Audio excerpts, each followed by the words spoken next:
Hola, ¿qué tal? Tutorial número 2 del curso de GNU Linux. Y antes de instalar una distribución cualquiera, vamos a responder la pregunta ¿cómo enfrentarme mejor al cambio? Ese es el objetivo principal de este video tutorial y lo haremos llevando los conceptos que ya conoces de Windows a sus equivalentes en Linux. Comenzaremos con el almacenamiento. En Windows normalmente los discos duros o las particiones de los discos duros los ves desde mi PC como torres. O sea, en este caso puedes ver disco C y disco D. Y dentro de cada uno puedes ver los archivos que se encuentran dentro de cada una de estas. Para este caso se muestra un disco duro, el cual está dividido en dos particiones, disco local C y disco local D. Si tuvieras otro disco duro, pues tendría un disco local E con el nombre que tú le pusieras acá. En Linux es un poco diferente, pero por ser diferente no significa que sea complicado. Tenemos que partir del hecho de que en Linux todos los archivos son tratados como archivos de texto. Por lo tanto, el disco duro que tú tengas acá es el mismo que el que tienes acá, solamente que él los lee como texto. O sea, son archivos de texto. Estos se encuentran en una carpeta especial en los cuales se manejan todos los dispositivos asociados al sistema. Y como puedes observar, tienen un nombre bastante común. En el caso de la partición 1 del disco duro 1, se le llama SDA1 y a la segunda partición SDA2. Si el disco tuviera más particiones sería SDA3, SDA4, etc. Ahora, si tuviéramos otro disco duro, se llamaría como un fichero de texto SDB. Y si tuvieras particiones en él, o sea, una partición, otra partición, tuvieras SDB1, SDB2, etc. Ahora bien, ¿cómo el sistema operativo GNU Linux puede ver el contenido de cualquier disco duro que usted tenga instalado en su PC? Pues bien, eso se hace a través de un proceso de montaje. O sea, el contenido vuelca el archivo que él tiene registrado como dispositivo de disco duro o como partición de disco duro, lo monta a una carpeta. Y por tanto, ahí puedes observar ya todo el contenido que tienes en el disco duro dentro de una carpeta definida por el usuario, o sea, lo de por ti o lo define el mismo sistema cuando lo monta. Normalmente en las distribuciones actuales de GNU Linux vas a ver los discos duros así mismo, parecidos a como aparecen en Windows. Simplemente que cuando le das doble clic a un disco duro, o sea, o a una partición del disco duro, el sistema lo que hace por debajo es este comando, mount def, es el directorio especial disqueta hablada donde están todos los dispositivos, y diría que el archivo SDA1 se va a montar en la carpeta, por ejemplo, media datos. Y así en la carpeta media datos tendrás todos los archivos asociados a esta partición de tu disco duro. Esto no es una cosa que es muy difícil porque ya en las distribuciones actuales simplemente tú das doble clic y eso se hace en un proceso en background. Pero es necesario que lo entiendas para que sepas que en Linux todo se trata como un archivo. Esta es una de las cosas por las cuales no le entran virus y que explicaremos ahora. Acá te muestro cómo tú ves el sistema de archivos en Windows y puedes ver que todos los archivos del disco local C, como te había hablado, están dentro de la torre virtual, o sea, dentro de esta torre. Y lo de la otra partición dentro de la partición. Simplemente dando doble clic lo puedes ver. En Linux no pasa lo mismo. Existe una jerarquía en que todos los archivos cuelgan del directorio raíz o root, que se puede denotar con un slash. Y bueno, de ahí cuelgan todos los directorios del sistema operativo, como puedes observar acá, bin, boot, cd-rom, dev, etc, home, donde están los datos del usuario, lib y otros más. Cuando montas el disco duro o la partición que quieras montar con doble clic, simplemente lo puedes hacer así, pues te aparecería, como en el caso anterior, en el directorio media, pues te aparecerían los datos asociados a esa partición del disco duro. Y ahí simplemente puedes acceder a ellos. Pero recuerda que todo cuelga de este nodo de acá, que es el nodo raíz. Otra parte interesante que debes conocer antes de instalar cualquier distribución y que es muy importante es que los ejecutables en Windows pues simplemente son los .exe. Tú ejecutas un .exe, lo instalas, lo utilizas y ya. En Linux, o sea, estos .exe son binarios. En Linux también hay archivos binarios que los puedes ejecutar, pero como había dicho antes, el sistema operativo trata todos los archivos como un archivo de texto. Por lo tanto, a todos los archivos binarios tienes que darles permiso de ejecución. Esta es una de las causas por las que los virus en Linux es muy difícil que se ejecuten por eso mismo, porque al tratarlos como archivos binarios, estos no se pueden autoejecutar. No pasando así en Windows, que los archivos se ejecutan de cualquier forma, o sea, tienen permiso normal de ejecución siempre. Y bueno, también existen los llamados paquetes que son muy utilizados para instalarse los programas, y bueno, es la forma más común de instalar programas en Linux, a través de paquetes. Pero estos paquetes no están sueltos como en Windows.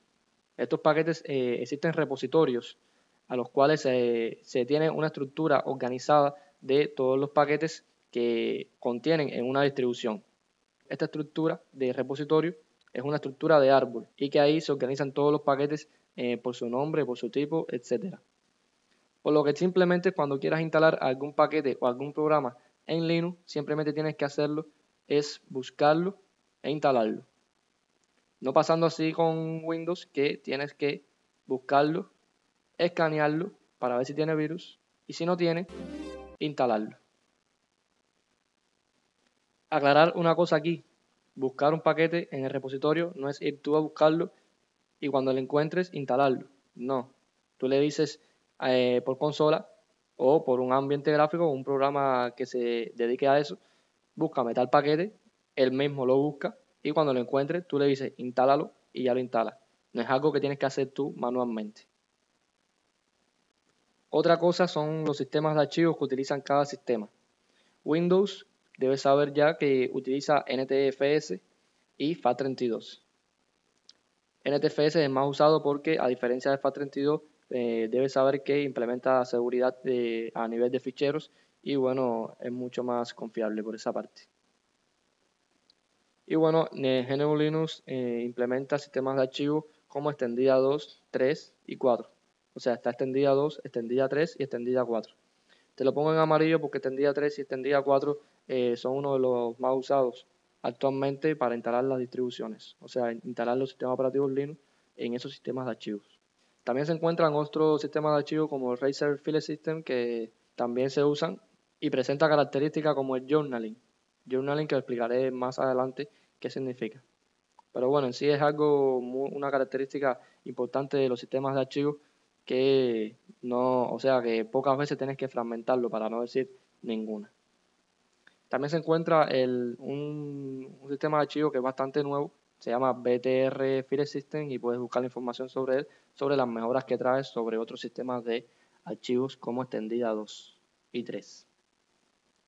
Son muchas las características que diferencian a estos sistemas de archivos que a los de Windows, pero para mí la principal función o ventaja que tiene es que la organización de estos es muy optimizada, o sea, muy pocas veces o nunca vas a tener que defragmentar tu disco duro que esté utilizando el sistema de archivos de los que se muestran acá.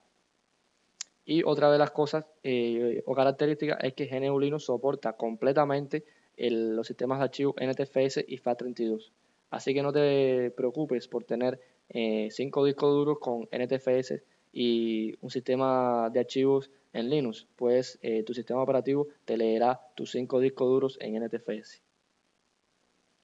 Por último, quisiera comentarte sobre los programas más comunes en Windows y en Linux, que es lo que más te debe preocupar a la hora de migrar o utilizar otro sistema operativo distinto al de Windows. Bien, principalmente el Acrobat Reader para leer PDFs, pues en Windows tienes el Acrobat Reader y en Linux también tienes el Acrobat Reader y tienes otros más como L20, el XPDF, el Foxy Reader que también está en Windows y también se encuentra en Linux, entre otros para Linux que no mencionaré aquí por ser estos que te presento los más utilizados. Reproductores multimedia, hablaremos del VLC para Windows, también existe para Linux y bueno, es uno de los más utilizados y más poderosos en la actualidad. También está el Kame Player para Windows que existe también para Linux y para Linux existen otros más que no se los voy a mencionar ahora como el Genome y el MPlayer. Mentí si se los mencioné. El Office, muy importante. Tenemos en Windows el Office y bueno, en Linux nos ofrece la posibilidad el LibreOffice y el OpenOffice. Para herramientas o trabajo con imágenes podemos ver el Photoshop en Windows y su equivalente en Linux no sería otro que el GIMP. El GIMP que ofrece muchas características también y que puedes estudiarlo cuando quieras. Muchas personas prefieren el Photoshop por ser una herramienta profesional, pero el GIMP también esconde muchas características que no todos saben y que también le da ese toque poderoso. Otro de los programas que te puede interesar es el Nero.